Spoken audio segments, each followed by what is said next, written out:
If I'm honest, I don't really know how to introduce this next video.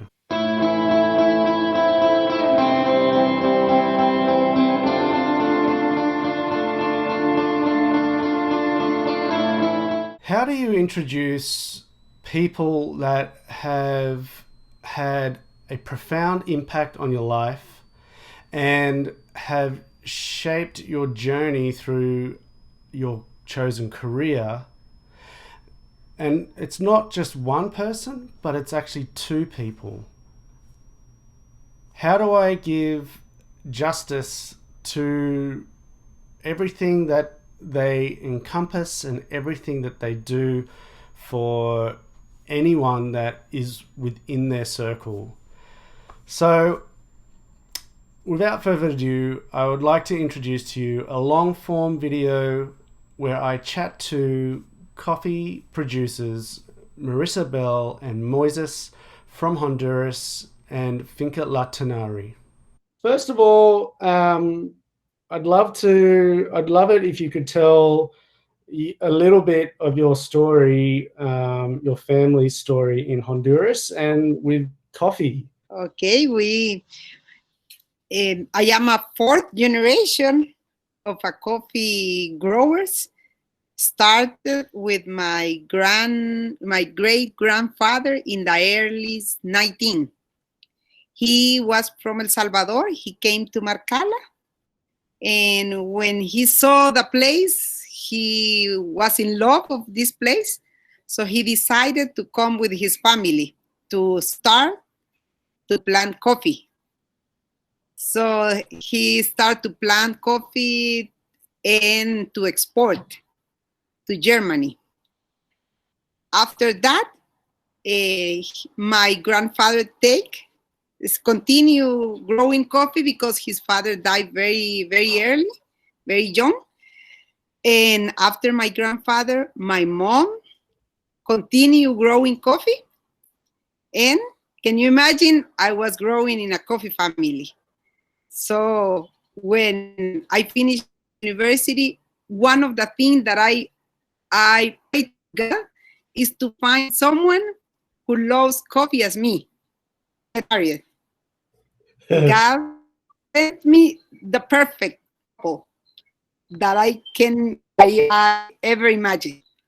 So we got married with Moisess, and we start our coffee business as a couple in 1996. Even Moisés, he started Finca El Puente in 1994. We continue as a couple, the Finca El Puente. So I have to separate from my father, and I have to start to work with Moisés. So Finca El Puente was born in that moment. And in Moisés' side? No, in my family, no, we are not coffee producer. I am the first in the family to produce coffee. Original, I am from Guatemala, and I start to work in the coffee world, but it's because I start to work in a exported coffee company in Guatemala. And in that way, I start to learn about processing coffee, mostly in that moment, dry mill and wet mill, and exporting, not in a farm, not in producing side. But then when I arrived in Marcala in 1992, I came here to manage one company for export company too. But then I decided to start to buy some land, and I decided to start to planting coffee. Yeah, after this, like Marysabel said, in 1994, I start to planting coffee, but we continue like a couple in 1996, and we decide to call the farm like a Finca El Puente. In 1996. Okay.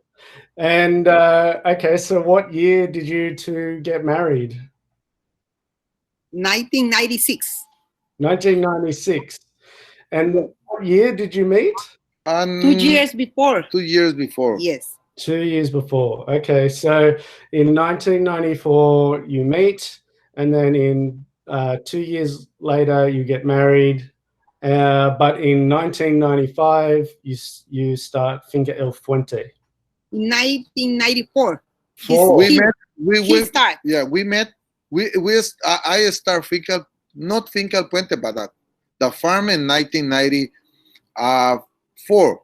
And in the same year we met with Marysabel, and then in 1996 we got married with Marysabel, and we continued producing coffee.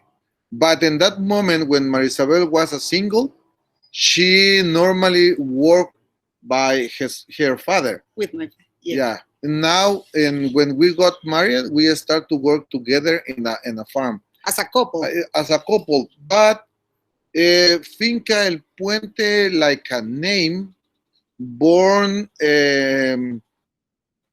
in our first year of the Cup of Excellence, because we send one samples under the Finca El Puente lot, and then everyone start to know us like a Finca El Puente. This is the reason we decide to our business called Finca El Puente. When Moisés arrived to the place where he bought the first farm, Moisés didn't buy one whole lot. So Moisés bought different small lots. And sometimes some lot was next to other, and he put together. Nowadays we have 36 different lots. Mm. So in each lot has each name. We select some lots for different buyers, but in all together we call Finca El Puente. Right. Even one lot, the name is Finca El Puente, but if we sell to you, we know Tanairi is. We always will show you Tanairi coffee to you. Yes. Like this is one of the maybe like a characteristic of the producer coffee in Honduras, because if you try to remember Brazil, everyone have a big lots of farms. Guatemala too, but in Honduras the land is divided in many lots and many owners, and this is the reason we start to buy the lots one, and then the neighbor offer us the lot is next to we bought, and this is the reason we have like 36 different lots. That is a good thing in Honduras, that the land is divided in many hands. That is good for the people and for the country. So can you imagine, in Honduras there are around 100,000 coffee producers. Oh, wow. Because a lot of people most of the people, they have their own land. For example, we can tell you, we have our workers that live around the farms. And almost all the workers that work with us, they have a piece of land. Right. Wow. Yeah, that is good as a country. Wow. Very cool. Yeah, that's a number I'm learning there. I didn't know that was so many farmers, 100,000. That's a lot. Yeah. Yeah. Mm-hmm. Okay. And so when you get married, I have a question, because sometimes I see your Marysabel, your maiden name, Caballero, yes. and Moisés Harrer. Did you take Moisés' name, Harrer, family name? It's not normal in our countries, and we don't have an exactly answer about this. But since the beginning, she continued to use Caballero, and it's good for me. It's not problem for me. And maybe she pretend continue thinking she is single. But in Honduras, at the papers, your ID, they keep your single name, last name. In my passport, you continue, you have the single last name. In my passport is Marysabel Caballero.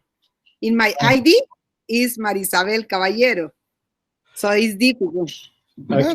No, but I have a ring. But it's good. It's good because we can pretend we are single. No. It's okay. I understand. My wife Chelsea, when she is acting and she's on stage, she uses her family name, which is Chelsea Stock. But when she's in front of me, it's Chelsea Pigot. No. It depends. It depends. It depends. It depends who need to pay the checks. Exactly. It depends who's in the room. Yes. Yes, that's very funny. Good. Well, thank you for clarifying that. Let's talk about people's well-being. So, first of all, how are you and your family?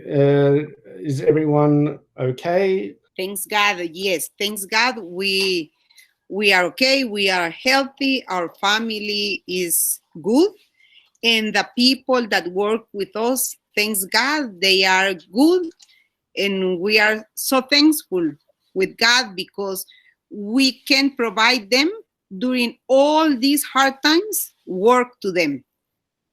Of course, we have to keep all the rules that we have to, but they have been working all the time. Okay. We haven't stopped here in our farms. Um, Slower than before, but keep working. Okay. And so, well, I'm glad to hear everyone is well. That's very good to hear. How did the Honduras government handle the COVID virus pandemic? It's very difficult because this is new disease. Nobody are prepared in the world for this pandemic. Everyone suffer, and you can imagine if some developed countries have a big trouble with this pandemic, in our countries is more difficult. And here we don't have normally the best health system, and then the people, not too much people have access to the private hospital, and the public system is very limited. But it's very difficult for the government, and it's difficult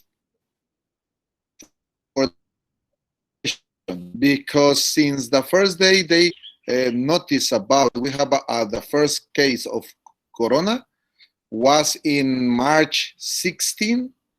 Since that moment, almost the economy are stopped. Probably in the first 3 months is like a 95%, 90% the economy is stopped. Now is only 20% of the economy of the people have opportunity to work. And for example, now in Honduras, during the week, the people can go out is only the 10% of the population. And you can go out only Monday to Friday. Saturday and Sunday, everyone need to stay in home. and it's very difficult to work. And like Marysabel say, especially for us in the farms, was difficult too, because in the beginning we need to finish to pick the coffee, and then was very, very difficult, but we can do. And now, like Marysabel say, we need to take a different regulation to work, but we can maintain the farms. But it's difficult for the government because the economy is not in the best position. The incomes for the government are reduced in 30%, and probably in the end of the years is reduced in 40% of the incomes of the government. And it's very, very difficult, and the health system require every day more money to maintain the hospital, the clinics, medicine, the all the things that the doctors need in the biosecurity to go to the hospital to work. And then for us in our countries, this pandemic changed our life. In many, many situations, change our life. For example, here, nobody before used the face mask or mask. Now everyone, if you want to go, you need to use the mask. And it's difficult for us to start to use this. But we hope this situation start down, and we hope we can continue our life like not like a normal, but like a new system, a new form on the life. Yes. Yeah. Have to live with less nowadays. You know, when the crop start, we were worried because the crop came at once, and we say, wow, the crop is going to the peak of the crop we will have in February, because normally we have in March.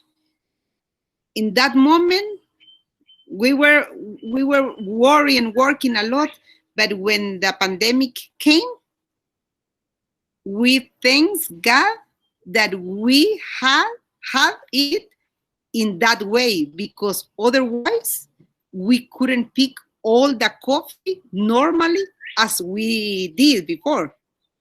So was a bless that the crop was in different way than other years, because came very early, and when the economy closed, we almost finished to pick the coffee. Almost. So it was good in that moment, because we have like 2 weeks that was totally closed. Then we had to start to prepare the coffee, but then the government opened opportunities to some part of the economy to open, like for example food production, and some we could open, so we could start to work again and provide work to the people. That is something important too. Okay. And was it my understanding, and please, if I'm not right, correct me, but was it my understanding that Macala had some of the strictest shelter at home laws? There were, because were more cases, COVID cases, but Marcala we have, but not as much as the big cities, as San Pedro Sula, Tegucigalpa, another city like Choluteca, Ceiba. So what's the biggest city? Marcala we have, but not as the biggest city. Yeah, and the other situation in Marcala, or in the rural areas, we call rural areas, we are so lucky because the one on the for the government, the way to take money is about the exportations, and if they stop export coffee, the government lose a lot of money, and then the government gave us permission to work. And the other situation is good for us, like at the coffee, is because we work in open areas. We are not in the closed areas.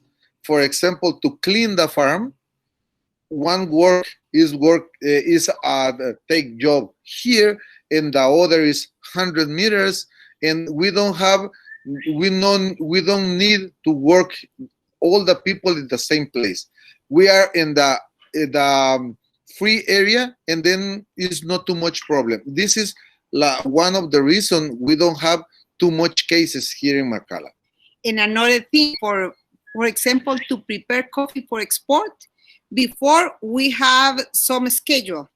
Nowadays, when we started to work coffee for export in the warehouse, we have to make a different schedule for the people. So one part of the people work in the early morning, another in the midday, and another in the afternoon, to have less people inside in a warehouse. That was good. Okay.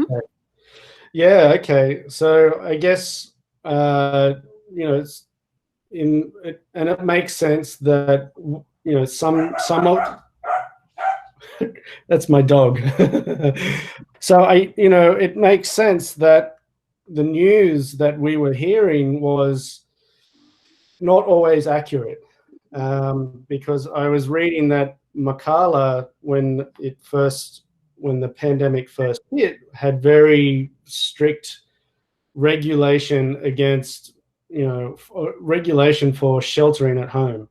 So, but of course, what we hear is different to what's on the ground.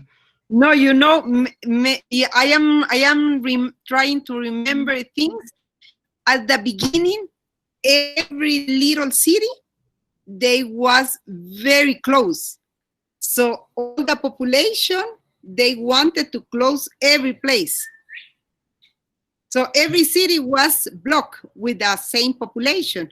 But then they start to see that they cannot block this city and what is going to happen with another city. So they start to open, but at the beginning, you are right. At the beginning, it was very, very difficult with the people. Probably not with the law. Probably happened in the first 2 weeks, because everyone are thinking this problem, this pandemic, will be finished very fast. Yes. And then the people probably bought the food for 1 or 2 weeks, but after 1 month, some need to go out to buy things. It's very difficult to stay. But another time, for example, the government divide the population can go out, depend the last name of your ID.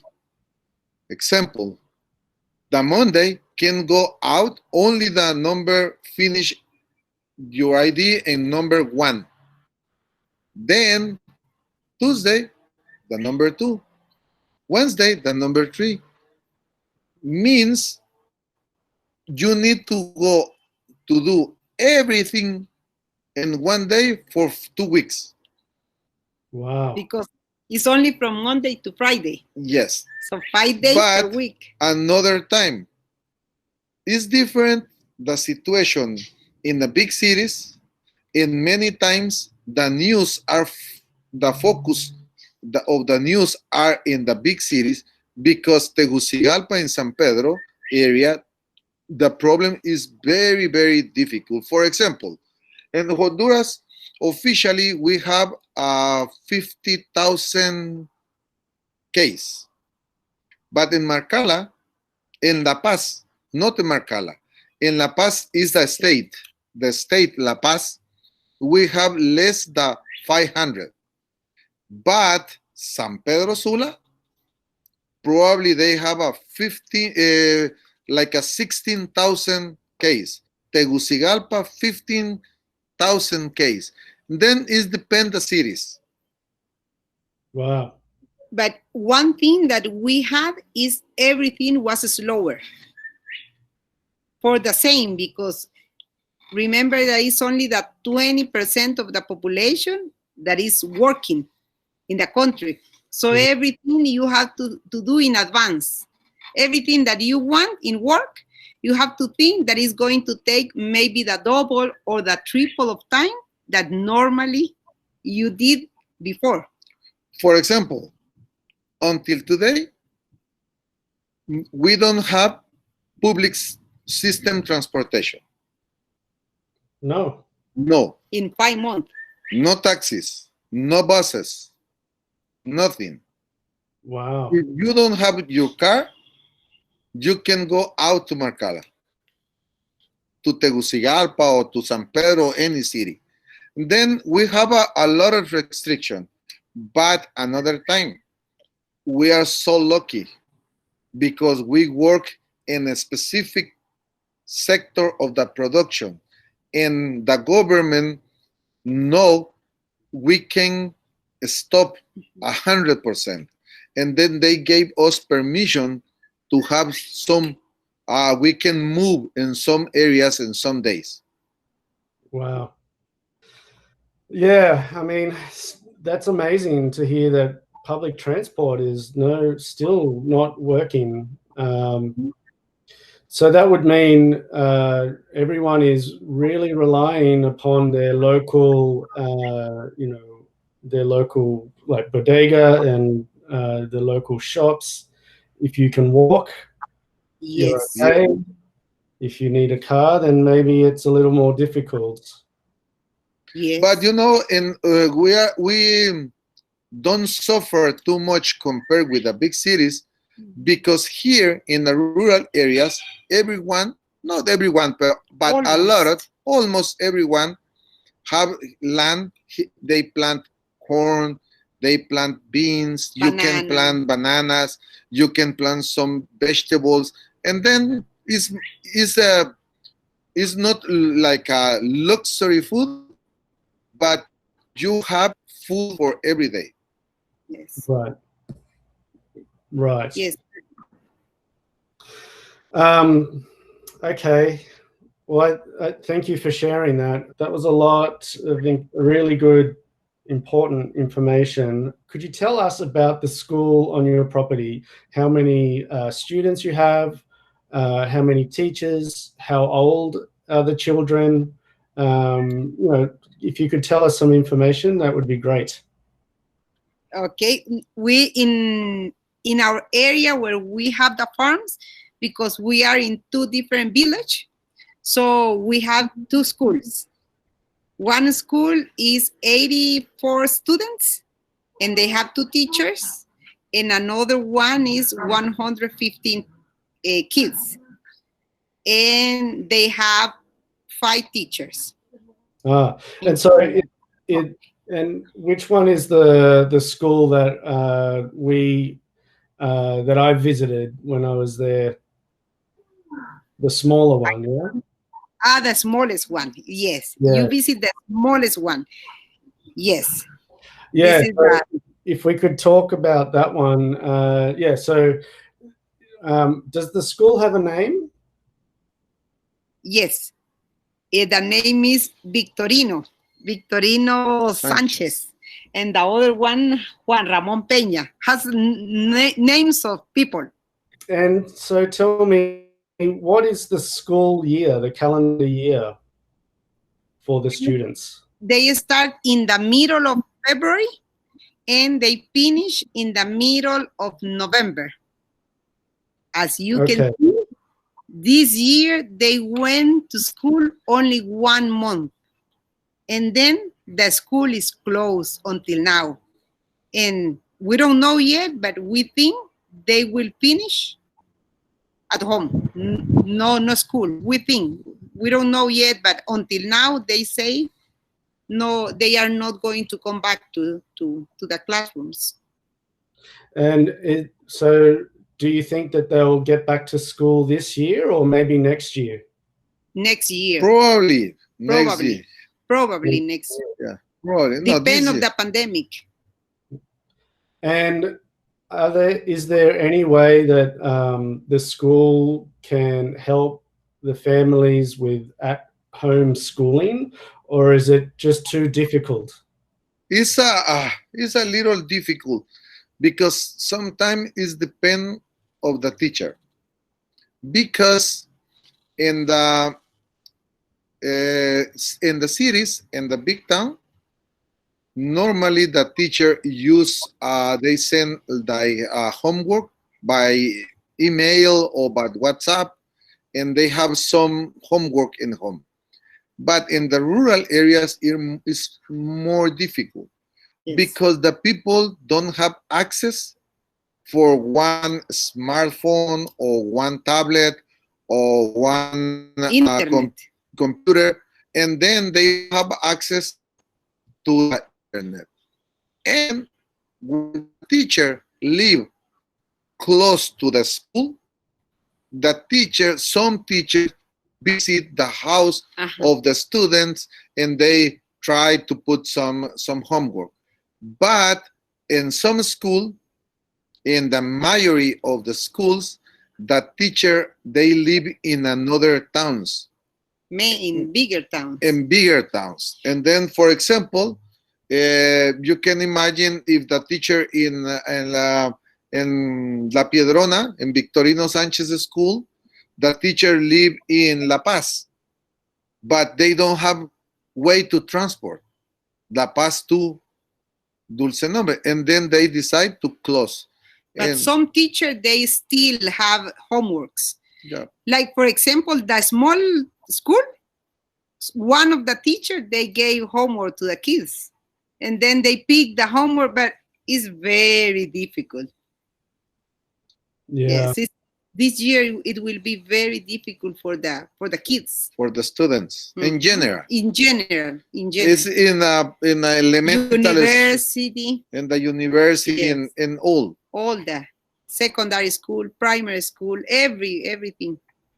It will be very difficult for them. Mm-hmm. Wow.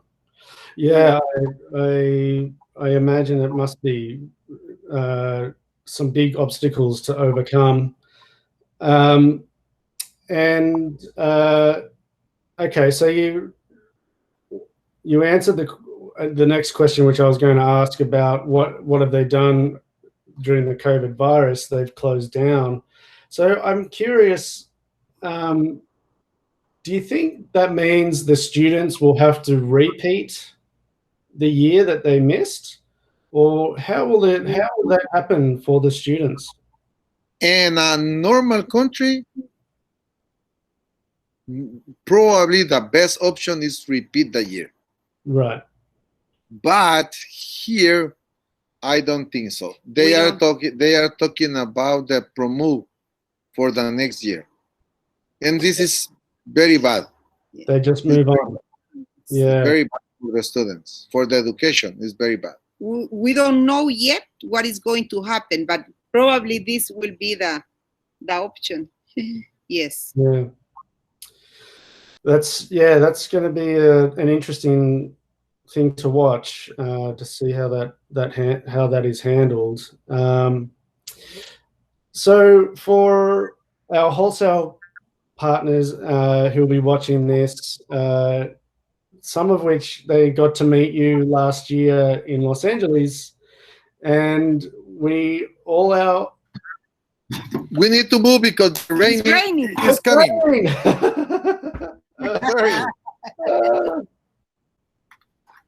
Okay, I'll check my thing. Yes, Snocky. To look in the best option. Angle. Okay. Two different locations. Okay. Let's talk about the thought session. So for my wholesale customers that are watching, we had an event last year, where we flew you guys up to Los Angeles, and our wholesale partners, we all got together and we raised a little bit of money, which we hope was a good effort. But yeah, I'm just wondering if you had an update for those who attended the thought session last year, an update on the money that we contributed and how it was, if it was able to be put to good use. It wasn't small. It was a big help, and really many little kids appreciate, especially us, all the effort that you did. Really, thank you. And we wanted and we were waiting that you came and to see the result of your efforts. So we are still waiting for you, so and the people can meet you and can see the people who helped to finish the classroom. So the thing that we did is finish a beautiful classroom with a very nice furniture, with a big blackboard, and very nice classroom. Good. It's beautiful. I think it's the most beautiful classroom of the whole school. Lovely. Well, that's great. Thank you for the update. And yeah, of course, I would have loved to have visited Honduras, but there's a virus going around. But yeah, I can't wait to get down and have a look and see you guys again and say hello to all the family. It'd be really good, but we'll just have to wait until it's safe again. Is there anything that we could maybe help with? Like maybe we could send down face masks, or, is there anything that you think your workers or the school needs to maybe just help them a little bit through the next few months of COVID or just general life? Everything that is in your heart, anything will help a lot. Anything. I'm sure. But especially, for example, the face mask, as you say, is great for the kids and for the workers. The people in general. The people in general. Another thing could be like a vitamins, things for this pandemic. I think everything, anything that you can do, anything will means a lot. Yeah, for example, the last year, the focus was the education. But now, in that day, the focus is the health system, to try to help the local, not hospital, but the local clinic with some things that the doctors, the nurses, the patient need, because we are very limited. Yes. And for the normal population, all these situations are very limited. And you can imagine, for example, some kind of the mask the doctor recommend only use for 1 day. Some people use for 1 week. Even more. Even more. Yes. Yeah. It's very difficult. In the hospital or the clinics, the local clinics, sometimes they don't have medicine for the people are suffering this disease. Then in that moment, we are sure anything about you believe can use in a hospital or in a small clinic help a lot of the population in Honduras. For example, in our case, in our farm, we try to help 3 different local towns. Marcala, because it's the place we live. Chinacla, because it's one of the places we have a farm. And the other, because we have another town, the name is San Jose, and we have where the Tanairi is located. We try to help to provide them some more help to sometimes medicine, sometimes like a, how say to test COVID test to help, because in now everything for sure help a lot for the system. And you know, this time, because was the pandemic, we help to have more machines in the laboratory of Chinacla town. So we donate, as a Finca El Puente, we donate a machine to make blood test. So that machine can identify there is a disease here that is common. The name is Chaga. Another for the dengue, for the mosquito bites. Like a malaria. Like a malaria. But we don't have, we have dengue. The name is dengue. And can recognize COVID. So we donate the machine to make the blood test. And we donate the refrigerator, especially for the laboratory, and the thing that they need, and COVID test. So as much as we can, we are trying to help them, because it's weak. It's weak, that it's normal, because we didn't expect, I think no any country expect this one. No. So in Marcala, we don't, in the clinic in Marcala, we donate a COVID test, and we donate the suits, the bio suits, and in San Jose COVID test. So we are trying to help as a Finca El Puente. Only we can do this one because we have special customers. Yeah. If we don't have the kind of customer that we have, we can do it. So we have to thanks to all of you, because thanks to you, thanks for because you recognize the quality of our coffee, we can do it. Yeah, it's very important, you know, and we talk about how far, you know, one cup of coffee goes in our global community. You know, how many people does one coffee touch? You know, when someone in America buys a coffee from a customer of ours, it helps their business. It then in turns helps my business and my staff and their family, the importers, the people on the shipping boats, the exporters in Honduras, the people who take the coffee from your farms to the exporter, to you and to all your family and all your workers. Like, one cup of coffee has touched all those people. Yes. And I think about that a lot.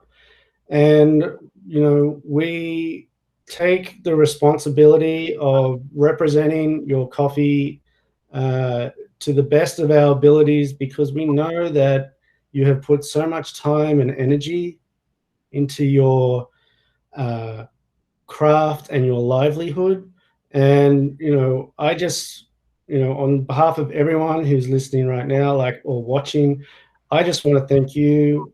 I'm always truly humbled when I talk to you. I always get a little emotional, like I am right now. But from the bottom of my heart, you know, I really cherish you guys. I've learned so much from you. And yeah, I want to thank you for everything you've done and everything you do for everyone who is within your circle. It's amazing. So thank you. No, thank you. You touch our heart too.